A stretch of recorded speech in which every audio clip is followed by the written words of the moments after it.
how you doing? This is Buddy Thayer, finally live. Believe it or not, surprisingly to many of you, I imagine I had technical difficulty issues with my Wi-Fi service here in the mountains here of scenic Smithfield, Rhode Island.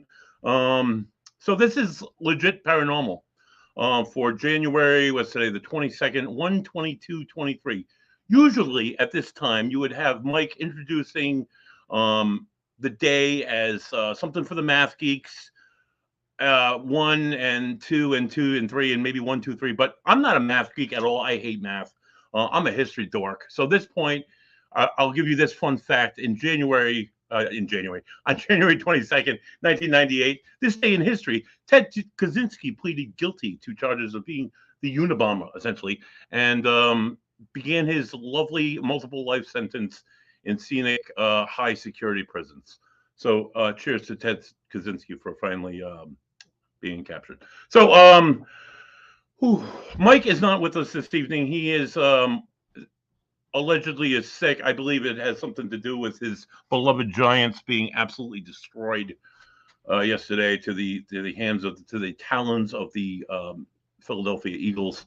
Joey is on special assignment investigating the ghost of the New England Patriots, and both of them have left me alone to host this evening's lovely show. So before I bring on tonight's guest, who has a lot of interesting stuff we're going to talk about, I'd like to introduce my beer of the week. My beer of the week, I got a growler. This is a 64-ounce bottle. They do offer cans at the brewery, but I went and got a lovely massage on Friday, I had a spa day, which is probably my first. I feel kind of funny saying I had a spa day, but I had a spa day, and it was quite relaxing. So I went to Monica Brewery afterwards, which is located on West Fountain Street in Providence, right next to the Bayberry Brew Hall. I don't know if you can see that. They offer lovely varieties of craft beer. This happens to be their single IPA, which is weird for me because I'm usually a double IPA kind of guy. This is the single IPA of Stun Gravy. It's made with a lovely Mosaic, Galaxy, and Citra hops, and it has an absolute soft, oh my God, what is it, like a melony mouthfeel? It's absolutely beautiful to the palate. It's very easy to drink. Mike would be making fun of me right now because how can it be a beer if it tastes like fruit? Mike, it's not the fruit that you're tasting, it's the hops. It's the deliciousness in the craft. So anyway, this evening joining us, outside my beer, this evening, the reason why anybody's tuned into this show tonight, our guest tonight comes to us from East Texas. He's an author. He's a researcher. He's, I venture, a treasure hunter of sorts. He's the great-great-grandson of legendary American outlaw Jesse James. Please welcome to the show, Daniel. Welcome, Daniel. Thanks for having me to the show. It's an honor to be here. Thanks for sticking around through all the Wi-Fi technical issues. I have horrible service here, and you said you were having issues with your service, so it's a miracle that we have even made it on this evening. So thanks for stopping by. Cheers. I wish I had a beer too. Oh man, I can't go crazy with the beer, but I honestly, a couple of years ago, I switched over to a more craft variety, and I love the work that goes into making them. I love how they taste. I love that they're popping up. They're all over Rhode Island. Rhode Island's a small state, so I can go to like 5 different breweries all over the state. I won't be driving, I guarantee you that. But it's so fantastic. It's so amazing what they're doing here on the East Coast, anyway. So, you're an author. You're a great grandson of Jesse James. To my understanding, Jesse James, he started in his youthful days, in his teenage years during the Civil War. He was for the Confederacy. He was a raider of sorts. He was not an outlaw, but I mean they were like a guerrilla force during the Civil War.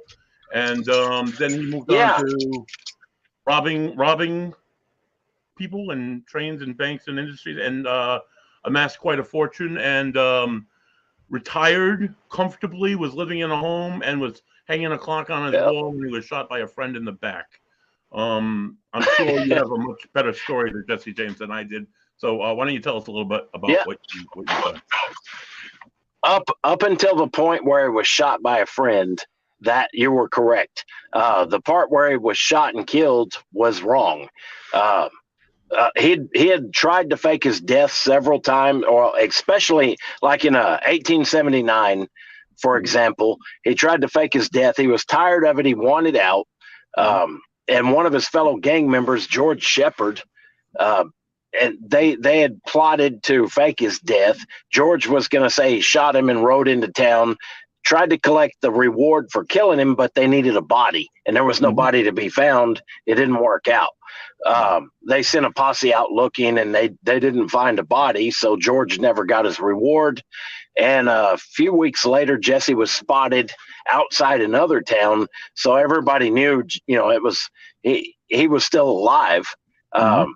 When he did fake his death in 1882, it was by accident. He didn't plan this one, but his first cousin, Wood Height, was shot by Bob and Charlie Ford. Wood had been sleeping with Bob and Charlie Ford's sister, Martha Bolton, and it was a weird love triangle.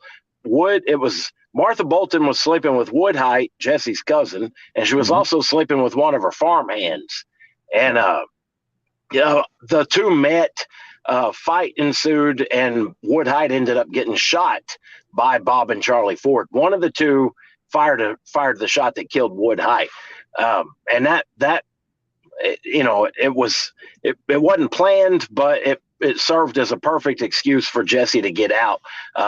Nobody knew what Jesse looked like other than his family and his fellow gang members, and they weren't going to rat him out. And they passed the body of Wood off as Jesse. And everybody was happy with that. Jesse was dead, legally, and all the robberies stopped. So the governor was happy, and the governor, by the way, of Missouri at the time, Governor Timberlake, was one of Jesse's cousins. So there's a lot of interesting relationships between Jesse, the sheriffs that were allegedly trying to catch him, and even the governor of the state at the time. But the robberies had gotten so bad that they were hurting the economy in the state of Missouri, and they just wanted Jesse to stop. And that was a perfect way to get him to stop. He faked his death. He got what he wanted. He got out of that life, and the state of Missouri got what they wanted. Oh, okay. So now that's an interesting story. So as the student of history, what, I believe it. I mean, it's very believable, but what provenance do you have to prove such a claim? I couldn't hear that last part. What provenance do you have to support the claim that Jesse faked his own death? Do you have documentation? Do you have? Okay. We've got family photos that were passed down through the family, and they were verified by the Texas State Police, the Department of Public Safety. Their headquarters in Austin, that our family photos matched Jesse's family photos. Also, the Austin Police Department forensic photographic lab verified that our photos matched the known photos of Jesse and his family members. And a group called, at the time, Visionics, who got purchased by a group called Identics later on. But anyway, they were world leaders in facial recognition technology, and they also verified that our family photos matched photos of Jesse. Beyond that, we've got the family photos. We've got his diary after his alleged death, letters. We also have DNA. We have a lot more than the group in Missouri claims they have.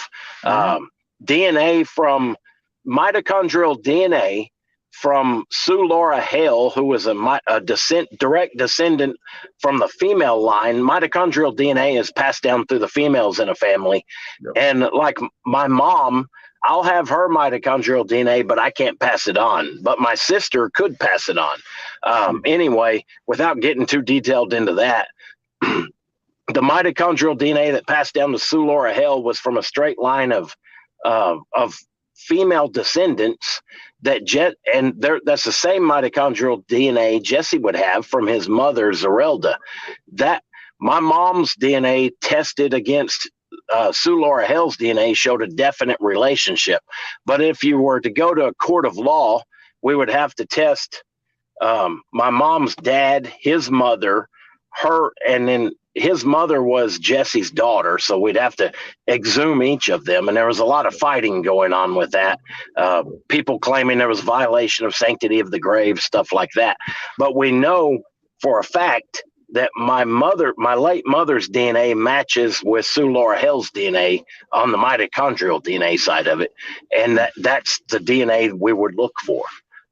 So we've got DNA, we've got the photographic evidence, we've got all his diary and a lot of other stuff. The list goes on, but those are the three biggest pieces of provenance we have. Nice. Now, so Bob Ford, he's the one that was accused of, well, it was a crime. He was collecting the ransom. He's the one that allegedly shot Jesse James, right? Bob Ford? That's right. Okay. And then he just being in the gang, he was in the gang already with Jesse James, and they just spun that off. That's right. He was in the gang. Allegedly, he had made a deal with the governor of Missouri that if he could catch Jesse alive or dead, then, to do it. And that he and his brother Charlie were out for the reward, as the traditional story goes. I don't know how deeply they went into that story, but I do know they shot Wood, and I have a feeling if they were involved in it, they played their part. The sad part about those two is Charlie ended up committing suicide because they thought they would be known as heroes for killing Jesse James, and everybody hated their guts afterwards. So Charlie ended up committing suicide, and then a man by the name of Ed O'Kelly killed Bob Ford in a tent saloon in Leadville, Colorado, a few years later. According to some legends, Bob was talking too much, and that's why he was taken out. Wow. Huh. That's interesting. Now, I know they were probably basing the fact that it was Jesse James, just their identification practices were probably based on like a drawing or a sketching. Was there any photographs taken of Jesse when he was fighting for the Confederacy or his time as a soldier? Yeah, there were a couple of, I think the earliest photograph of Jesse was at 14 to 16 years of age. There were two photographs of him. And then after, there were two well-known photographs of him. And then the family had some more photographs. It's still hard to find how many photographs were taken of him. I know during the Civil War, there were at least two taken. And then after the Civil War, there were a couple of more, and then we have a lot of family photographs, and that's who they compared all our photographs against, known pictures and the family photographs.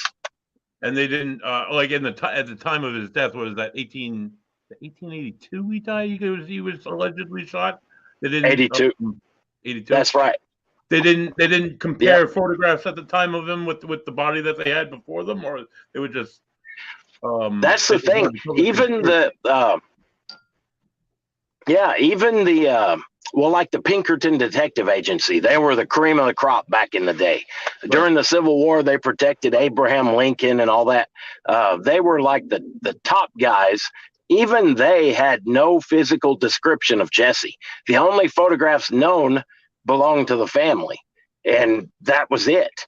Nobody really knew what he looked like. Even during robberies, if you can read back in old newspaper descriptions, like the guy who robbed him, they would say Jesse was a short, like 5'8", slightly overweight man. And then other accounts would claim he was a tall, finely molded man.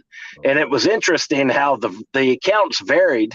They all claimed it was Jesse, but the height and appearance was completely different. So, and we knew he was over 6 foot just because his mother our family, my great-great-grandfather was around 6'4". Zerelda, who was Jesse's mother, she was 6 foot tall. And there was a statement from her during the Civil War about a 6 to 7 months after he started fighting with Quantrell's guerrillas. He came back home and she didn't even recognize him. He was taller than her. And, you know, she said he was a tall, lean man. And according to her quote, the life in the brush fighting had been good to him. So, but he'd grown taller. You know, I guess he filled out while he was fighting. Yep. That makes sense. But so you believe that there was a deep conspiracy involved in covering up his death that went beyond? Yes. Well, I mean, yeah, he wanted out. He tried to fake his death before. He finally got his chance. He took that chance, and it worked fine. But I think it involved a lot more than just Jesse and his gang members. It also involved the cooperation of a lot of people who were after him.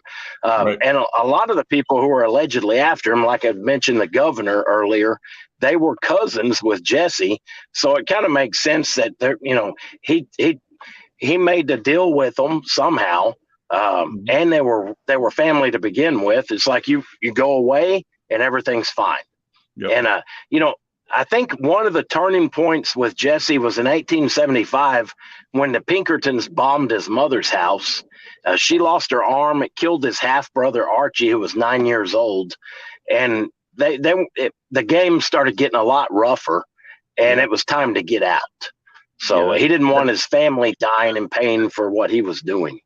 That's pretty extreme. That have a law. Well, they were independent, right? So they were just contractors essentially. Yeah. But coming to bomb your house and killing your family, that's absolutely crazy. It would never happen these days. One thing I noticed though, being a fan of history, Dan, is not the first alleged not death, maybe lawmen killed but not really killed. Billy the Kid is also suspected to have not been killed at Fort Sumner and went on to live a very long and healthy life. Various people came out stating that they were Billy the Kid at certain points in the 40s and the 50s. It spawned a few really good Young Guns movies. Are there any conspiracies that you could talk about with Billy the Kid or other Western outlaws? Well, what I found interesting about Billy the Kid is he went, according to legend on that, he'd faked his death and he was going by the name of Brushy Bill Roberts. Right. And William Roberts was his name. And there was a William Roberts listed in one of Jesse's diaries. And not only that, he lived in Hyco, Texas, Brushy Bill Roberts. And that was probably a half day's ride from where Jesse was living in Blevins, Texas. And also, we have a family photograph of Belle Starr at Jesse's house during Frank's wedding in Blevins, Texas. Frank James got married to Annie Ralston, and it was I think it was 1875 or 1876.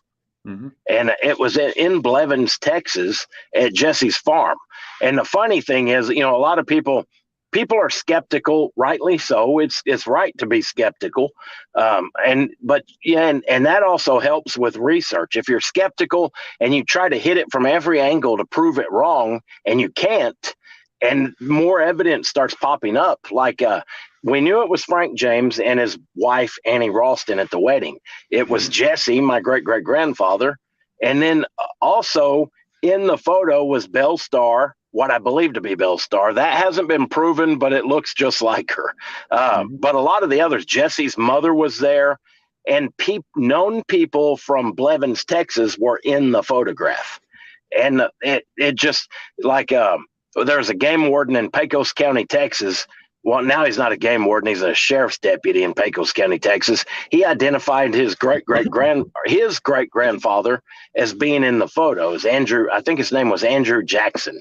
But there was a lot of different people in that photograph who were from Blevins who were identified by their family members as we knew it was Jesse. We knew it was Frank and Annie, Jesse's mother. And then a lot of people from Blevins, Texas. It was the icing on the cake, so to speak. Wow, that's cool. So are there any other outlaws? I mean, there's two really, Jesse James and Billy the Kid. When you think about American outlaws, those are two really big names that allegedly faked their deaths and lived a very long life. Do you have any idea how long Jesse James lived for and when he died, where he died? Yeah. He died at the age of 97 in 1943. Wow. And he lived a long life. He died in 1943 at the age of 97. As for Billy the Kid, I'd heard he lived a long life. I can't recall what age he died at, but Right.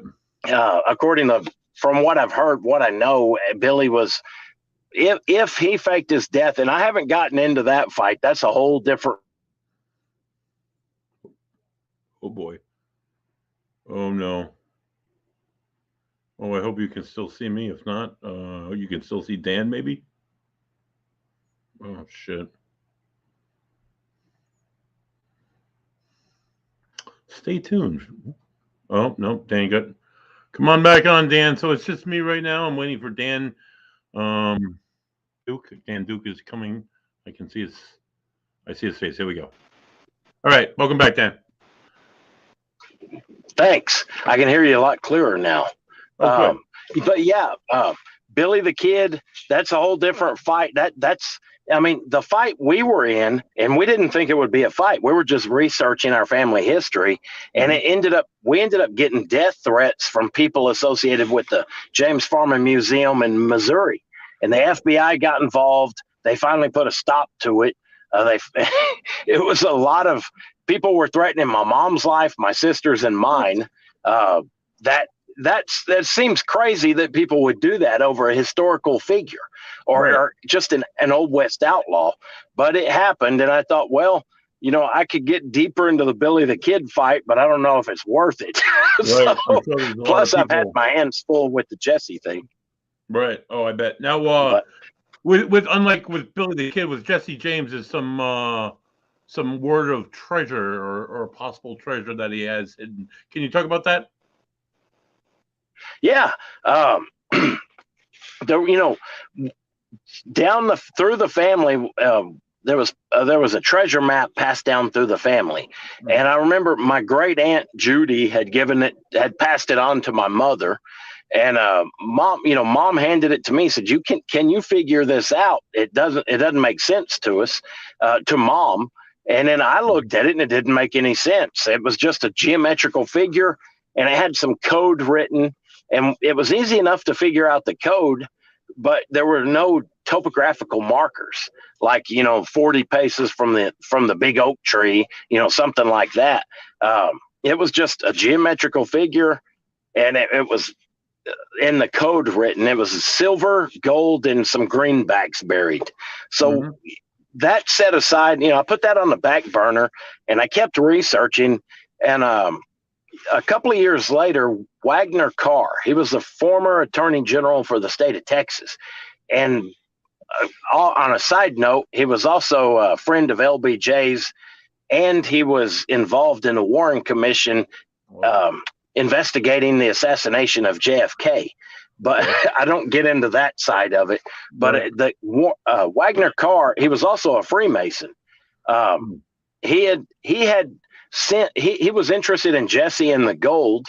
He had called my mother. They were talking numerous times, and he finally sent one of his drivers out to show my mother and I where several large catches of gold were recovered in Central Texas. So, we went, and I figured out, the driver showed us where all the 3 catches were recovered. In addition to that, there was an elderly gentleman who was a World War II vet named George Roaming, and he passed away in, I think, 2005 or 6. He had known, when he was a young boy, he had known Jesse when Jesse was an old man before World War II started. Jesse had hired George and swore him to an oath to help him bury 700 bars of gold about 20 miles from where Jesse was living in Blevins, Texas. And he said each bar of gold was about 15 pounds each. So that's a lot of gold today. I mean, that'd be a nice fortune today. So he drew a map for my mother and I. We went out to search for it. It's on Fort Hood Military Reservation. So, but what I did get, so we weren't going to get that. That would, we'd end up in prison or worse. But I had the location, and in conjunction with and the locations that his driver showed us, it fit on a template that people had called the Knights of the Golden Circle template, treasure template. If you can Google Knights of the Golden Circle treasure template, and you can find it online pretty easy. But a lot of people attribute that to the Knights of the Golden Circle. They were a secret Southern organization, kind of like spies for the Confederacy. Right. And there's a lot of buried treasure attributed to them. A lot of people still attribute it to them. I don't believe they were involved, because a lot of the places those, and I'm kind of getting ahead of myself, I took that template and I overlaid it, and it fit perfectly with every location we were shown by Wagner Carr's driver and by George Roming.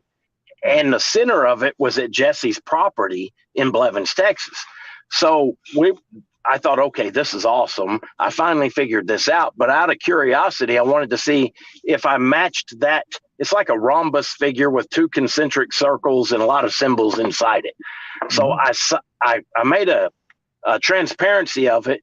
I overlaid it on Google Earth, and I started, I put a template next to the template, and then it ended up making a grid system or grid formation across the state of Texas. And I went further across the U.S., or half of the U.S. It lines up with known treasure symbols like the hooked X that Scott Walter had worked on, the Kensington runestone. It also lined up with the Newport Tower in Rhode Island, which is attributed to, according to different people, John Dee, and some others claim it was attributed to the Templar. In my opinion, whether it was John Dee or the Templar, it was one and the same. It lines up with the Los Lunas Declog stone in New Mexico, which has got ancient Hebrew writing carved into it, and nobody knows when that was carved. According to the local natives, that had been there since they were there. And it also lined up with a lot of legendary treasure sites. So I thought, okay, and also known treasure sites. So I thought, okay, this is awesome. This is definitely onto something. And it ended up making me question everything about it. Why the certain dimensions, why the distances, and all, everything tied in with it. And that ended up leading me to a lot of crazy rabbit holes, like Jewish Kabbalah, occult Kabbalah, and Christian Kabbalah. And I thought, okay, this is wild, but it kept pointing in those directions. And the distances tied in with Kabbalistic meanings and symbols, if that makes any sense. Like, for example, Williamsburg, Virginia, at the Bruton Parish Church. I don't know if you've heard about that one. Marie Bauer Hall was the wife of Manly Palmer Hall, who was a 33rd degree Mason, and he wrote the book, The Secret Teachings of All Ages. She had written a book called Foundations Unearthed, and she had cracked codes that was in the codes she found in the works of Shakespeare, which led her to Williamsburg, Virginia, at the Bruton Parish Church, and she found codes and anagrams on headstones in the cemetery there. And that led her to the original foundations of the Bruton Parish Church, and people mocked her until she proved them wrong. And further than that, she said it also pointed to a vault 22 feet beneath the altar of the Bruton Parish Church that contained, according to her, treasures of historic and religious value that could shake the pillars of Western history. And I thought, oh my God, this is wild stuff. Well, from Williamsburg, Virginia to Victoria Peak, New Mexico, where the grid also lined up with, Victoria Peak, if you haven't heard of that, there was several $1 billion of gold buried in that back in the 1930s. And can you imagine how much that would be worth today? And they said they found like Pony Express mail packages, old trunks full of tiaras and jewel encrusted swords from Europe. They found treasures that dated through the centuries at that time in the 1930s. And that treasure, by the way, was also mentioned in the Watergate hearings. So that would tell me Nixon knew of it as well. Or anyway, without going down that rabbit hole, The treasures and everything that I'd researched outdated the formation of the Knights of the Golden Circle by centuries. So I'm that, and I kept thinking, okay, who else could it be? And it led, everything that I'd found pointed towards Freemasonry. And I thought, okay, so it points towards Freemasonry. Who started this? I wanted to know all the information behind it. Who started it? What's it for? It led me down the path, or, it was almost like doing a family tree only for an organization. To me, and from everything I've found, it led to Sir Francis Bacon, and I was satisfied for a couple of days until I got to something kept bothering me about it. I thought it couldn't have started with him. I'm not sure why, but I don't think it started with him. And I found out, his mentor was John Dee, the famous alchemist, who was also credited with the building of the Newport Tower by some people. And I kept going back past John Dee. It went to alchemists, Rosicrucians, Freemasons, Jewish rabbis, all the way back to a famous rabbi named Rashi, who was the favored court guest of Hugh, the Count of Champagne, who was one of the founders of the Knights Templar. And I thought, okay, this is crazy. This is wild. I went ahead and wrote the book, and I thought, I know people are going to think I'm off my rocker, just crazy as hell. But the thing that made my day, the current Grand Master of the Knights Templar, Timothy Hogan, wrote a glowing endorsement for my book, claiming that I had cracked part of the code dealing with the treasures in Jerusalem. Wow. And that just still gives me goosebumps thinking about it. But it's been a long, crazy trail, but I know for a fact the template lines up with all those known sites. And that was the only explanation I could find. I'm sorry, Dan, let me just stop you right there. I just want to make sure I'm in line with everything here. So the Newport Tower, I'm not familiar with. I'm familiar with Williamsburg. I drove through it in Virginia. I'm not familiar with that area, New Mexico. The Newport Tower sticks out in my brain, especially because it's in my home state of Rhode Island. And in Rhode Island, a lot of people feel that it was built by the Vikings. This is actually the first, maybe not the first, maybe only the second time I've heard the Masons might have built it. So that's kind of cool. So that's a marker basically for a Masonic treasure, is what you're saying. Am I correct? Yeah, and I think it started with the Templar, from whom the Masons came. I believe the Templar, and it goes back, looking at the politics in the day during, say Sir Francis Bacon's day. Anybody who disagreed with or spoke their mind and it didn't fall in line with the Catholic Church at the time was considered a heretic, and they could lose their life. Jews, Rosicrucians, anybody. Yeah. So a lot of these different groups had a common enemy, which was the Catholic Church. And I think it boils down to, they had all this treasure, like 1307, when the Catholics raided the Templar. They found no treasure. They expected to find all this gold and silver, and it was all gone. And the ships that were in one of the harbors overnight just disappeared. I think they went to Scotland. From there, I believe they went to Oak Island and different parts of the East Coast. I don't think they took all the treasures to the Americas, but I think they brought a lot of it to the Americas, and that's where it started. Over the years, like, for example, Wagner Carr's driver told us that Pretty Boy Floyd, on his way to San Antonio, sometimes would stop by one of the caches that she showed us that was recovered, and he would make deposits.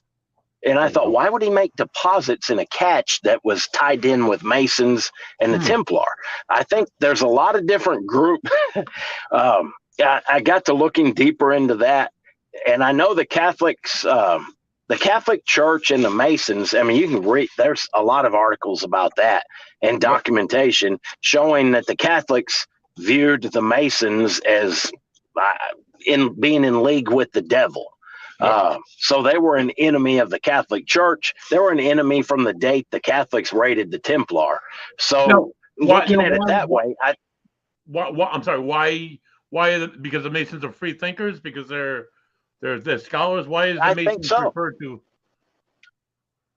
I've wondered that myself. I think, well, the Masons, the Templar were demonized by the Catholic Church. A lot of the Templar melded into Masonic. Back before the Masons were what they are now, they were more stoneworkers, cathedral builders, things like that. They had a lost art in that alone, but Masons in the day, the cathedral builders could cross borders without any issue. And that was the perfect way to travel, to get, go from one country to another without having any problems. If you were a Mason, you got by. I think a lot of them melded into that. Some of them went into piracy, but I'm trying to remember what your question was on that. Sorry about that. I ended up getting off topic. I'm not sure. So what was like Jesse James?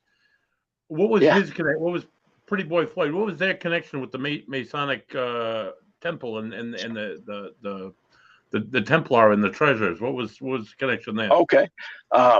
A lot of people don't realize, like Albert Pike, famous 33rd degree Mason. Yep. He was a brigadier general for the Confederacy. And his area, he was very friendly with a lot of the native tribes in Oklahoma and Arkansas and parts of Texas. He got along great with them. He actually championed a lot of the Native Americans and got payment from the U.S. government in gold back to the reservations who it was, who that payment belonged to. So not only was he was friend, and that I'll come back around to that in a second. Albert Pike was a brigadier general, and Jesse and Quantrill's guerrillas were known. It's a historic fact, and you can find the evidence of the documentation on that. They camped. Quantrill's guerrillas shared the camp several times with Albert Pike, and I'm not sure if that's where Jesse got his exposure to Freemasonry. I know Jesse's ancestors were also Freemasons, so I'm not really sure where he got his exposure to it, but I know he shared the camp with Albert Pike several times. And that to me, that was really cool. But I think I'm trying to figure out, there's a million rabbit holes I can go down on this, but I think like Jesse in his day, and the rest of Quantrill's guerrillas were kind of like special forces in our time. And if you're at war with the Catholic Church, and the war with the Catholic Church has gone from hot to cold throughout the centuries, and it's still secretive. When I moved to this part of Texas, for example, I'm a Freemason. I met a Knight of Golden, not a Knight of the Golden Circle. I'm sorry, Knight of Columbus. That's one of the Catholic groups.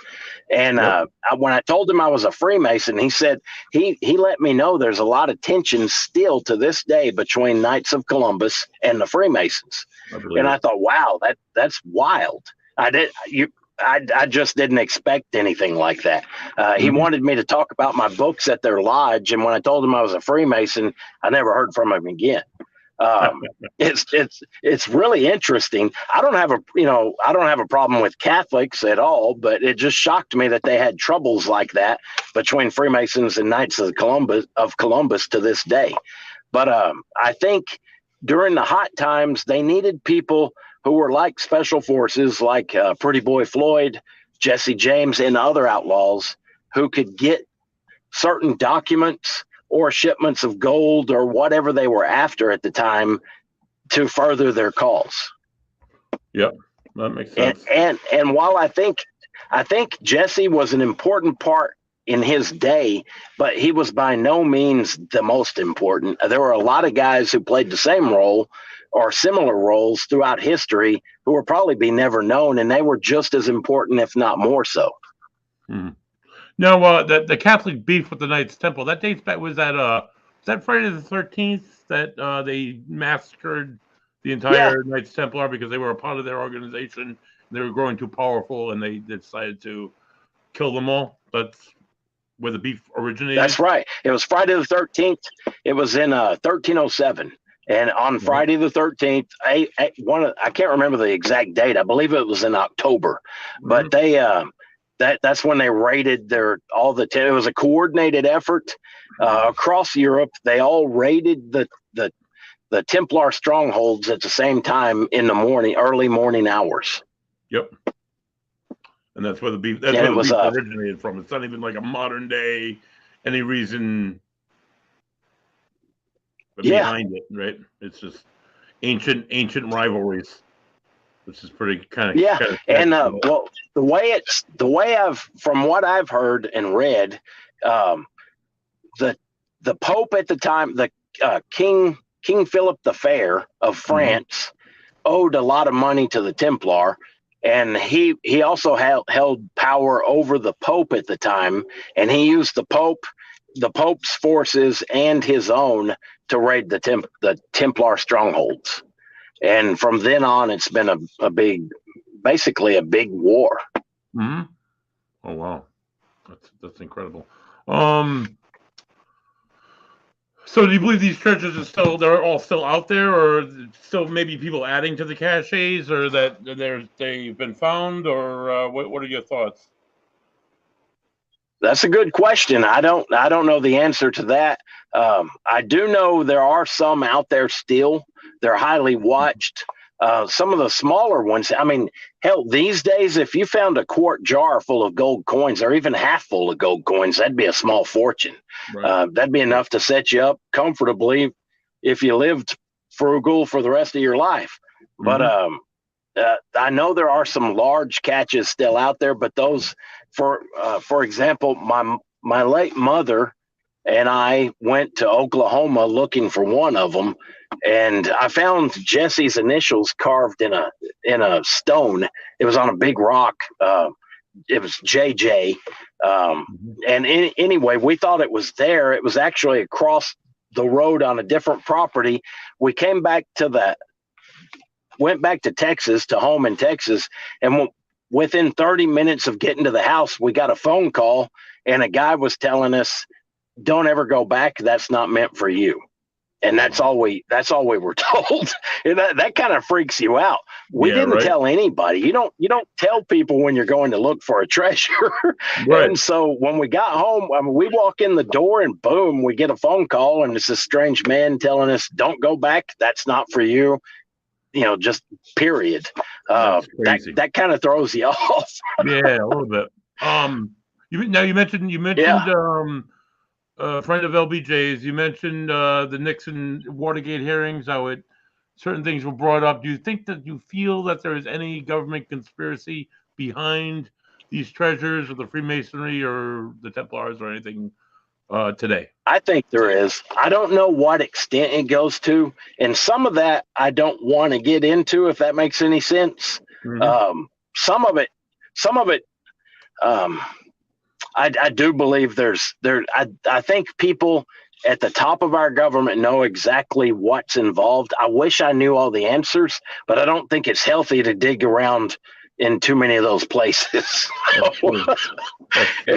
And I like living. So I appreciate that. Definitely, Dan. There's a lot of, for example, a real quick story on that.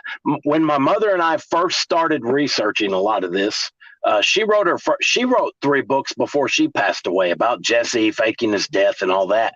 I would take her down to the state archives in Austin, Texas, and there were 2 men. We kept noticing these 2 men, and they were always following us.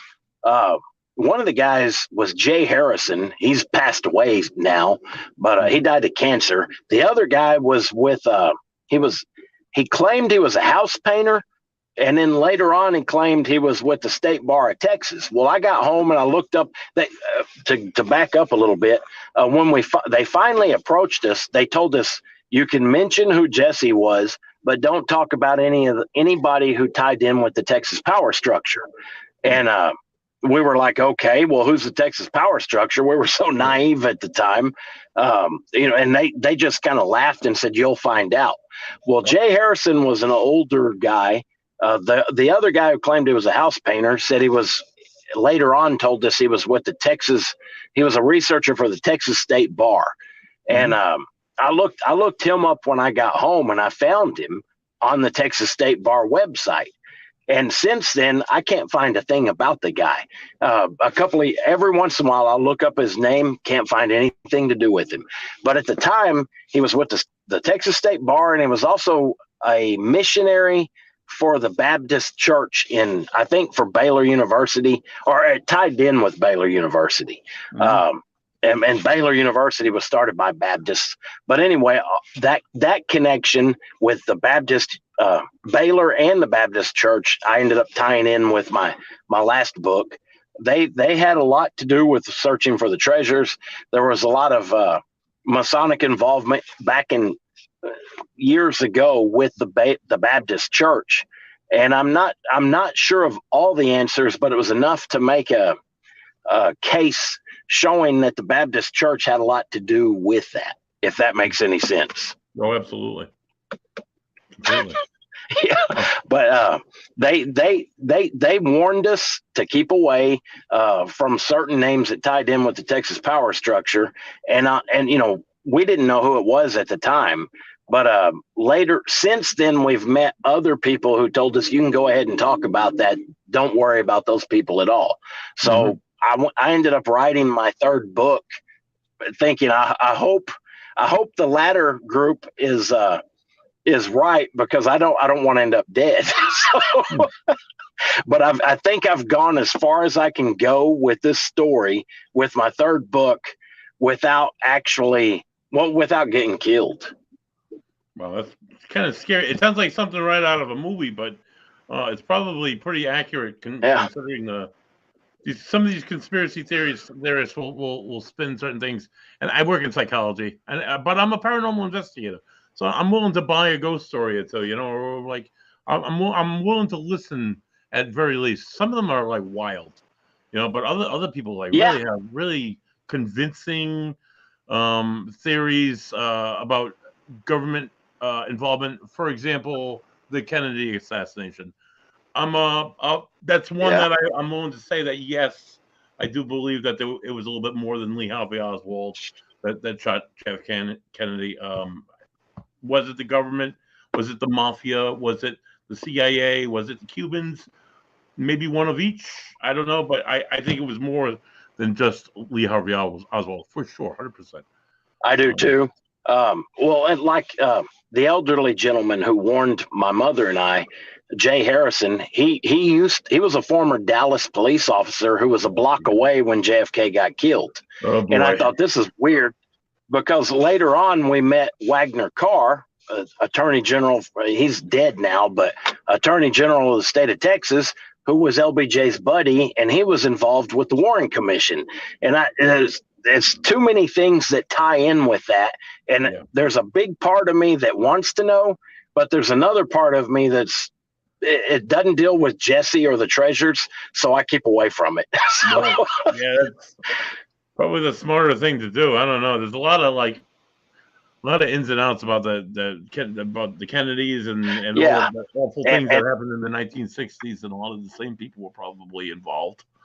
But Now, you mentioned your mother being an author and writing a topic. What books did your mother publish, and what was her research about? Her first one, her research was all about Jesse faking his death and living out, his life in Texas to an old age. Her first one was Jesse James lived and died in Texas. The second one was just the truth about Jesse James, and her third one was Jesse James, the smoking gun, where she had more than proven that Jesse had faked his death. When she passed away in front of me in 2015, my sister and I vowed to continue our research, and we kept at it. My sister found, and this, I wish my mom could have seen this. We'd heard stories that Jesse had attended his own funeral when it was Wood Height being buried under the name of Jesse in Missouri. And we'd always heard that. My mom would laugh and say, God, wouldn't it be cool if there was a photograph? My sister found the photograph. My sister, Teresa Duke, she co-authored the second book with me. and it blew my mind. It blew both of our minds that Jesse was at his own funeral. And I thought, why the hell would somebody do something like that? And then we realized, nobody knew what he looked like other than his family and his fellow gang members. Right. So it wasn't really that big of a risk for him to go to his own funeral. That's true. As a ghost guy, Dan, I imagine that most people are attending their own funerals, whether alive or dead, honestly. Yeah. And that'd be the first thing I would do. My girlfriend, my girlfriend is a paranormal researcher, and I've accompanied her on a few of their excursions, and it's interesting. It's very interesting. I do believe there are ghosts. I always tell her I'll talk to ghosts when I'm dead. I'll have plenty of time. So until then, I'll just steer clear of that. It's hard to excuse. It's hard to, after a while of doing it. I've been investigating for over a decade. Founded my own group about 10 years ago, Ocean State Paranormal, right here in Rhode Island. And whether it's residential or it's someone's business or it's like a local, like local historical place, you just can't make some of this stuff up. Some of the things that happen, some of the things that really don't happen.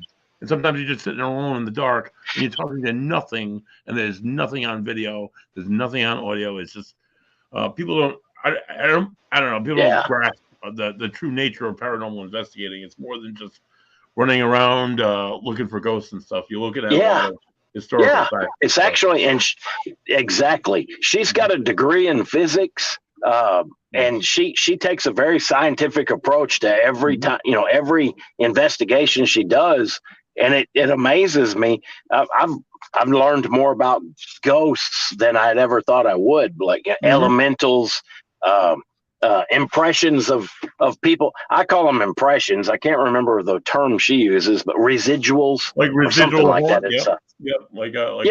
And then there's the true hauntings and just different spirits of all kinds. It's amazing. I bet. It absolutely it blows my mind from when I first started to even, I just reviewed evidence earlier today. It's just so like, wow, I'm actually hearing this. Is crazy. Yeah.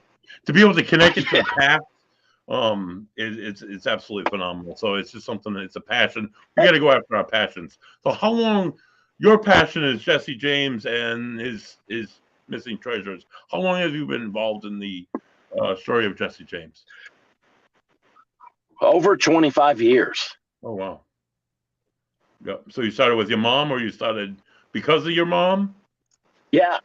Mm-hmm. Yeah. Well, I actually didn't care about history at all until I was in college, and my mom started looking into the history. And I used, when you're going through high school, you think it's just dates and names, and they didn't really make it very exciting. Right. And then I finally found out it's a lot more than dates and names. There were a lot of it goes so much deeper than that, and that's when I got involved in it. That's cool. No, that's really cool. Are you? Let me ask you really quick, Dan. Completely off topic. Are you a football fan by chance? Are you a Dallas Cowboys fan? Being from Texas. Yeah, I used to be more of a Dallas Cowboys fan, but ever since I got into the Jesse James stuff and the trying to figure out who put the gold there and why, I've kind of gotten away from. I don't even watch TV anymore. I'm always on the computer researching. Yeah, you always get your head into something. But there's always something to look into, always something to read. I hear that. Anything? We're coming up on the hour, Dan. I appreciate you being on. Is there anything you'd like to plug? Any of your books? Anything that you're going to be on? Any events that you're doing? Any future books? Oh yeah. I'm supposed to be on the History Channel in about a month. I don't know when that'll air. It's just one episode, Lost Confederate Gold. That'll be, I don't know when they'll air it. I'm supposed to go out there and interview for one episode. My website is authordanduke.com. My mom's website, which I keep going, is jessewjames.com. And my books you can find at innertraditions.com. That's my publisher up in Vermont. And they're available anywhere, Amazon, Barnes & Noble, and internationally. So anywhere books are sold, you can get those. Like Jesse James, The Lost Templar Treasure, The Mysterious Life and Fake Death of Jesse James, and the recent book was The Secret History of the Wild Wild West. That's awesome. And I'm playing your author, www.authordanduke.com. That's where people can go and look at all your stuff and buy your books. And yes, that's a good website. Yep, that's right. Awesome. And fantastic. Thank you, Dan. It's nice we usually do, this is a paranormal show. People are like, oh, it's a paranormal show. Why are you having a Jesse James guy on? Because I'm a big fan of history. And the paranormal is not just about ghosts and Bigfoot and aliens and cryptids and what else is it? Men in Black and conspiracy theories. It's about the things that are connected to the paranormal, like history, like oh my God, like Jesse James, like this wonderful place called the Varner Memorial Armory Museum that I dedicate my time to. It's a fantastic organization. And things like this need to be recognized and brought up into the mainstream. People need to talk about them more. So I appreciate you coming on tonight, Dan. Appreciate anybody who listened in tonight. Tune in. Oh, what's today? Today's Sunday. So tomorrow it might be an open roundtable. Mike's doing a Bafangul, he calls it. It's an open roundtable discussion about the paranormal, about anything going on in sports. Mike will probably cry many tears as he discusses his huge loss to the Philadelphia Eagles yesterday.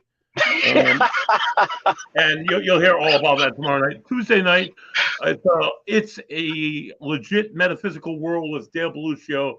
It's the live readings week. So 1 week she hosts a guest from the metaphysical world, and 1 week she does live readings. This week it's live readings, live with Diane Lupo. She'll do 2 live tarot card readings, and we'll compare and contrast and talk about the readings after the event. Wednesday night is the paranormal news with King Michael and Dreamy David Barr.